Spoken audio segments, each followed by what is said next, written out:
হাসান আর হুসাইন বলল, কি খোঁজ খবর নিবেন?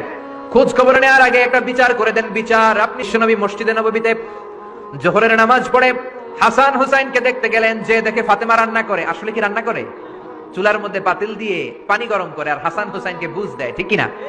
বিশ্বনবীর পায়ের আওয়াজ শুনে ঘুমন্ত হাসান আর হুসাইন জেগে গেল। দৌড়ে এসে নানাজিকে ঝাপটে ধরে ডেকে বলে, নানাজি, গতকাল কেন দেখতে আসলেন না? আজকে দুপুর হয়ে গেল, বিকেল হয়ে যাচ্ছে, এখন বুঝি আপনি দেখতে আসার সময় হলো? বিশ্বনবী বললেন, হাসান হুসাইন, এই তো এইমাত্র জোহরের নামাজ পড়ে আসলাম, তোমাদের খোঁজ খবর নিতে এসেছি।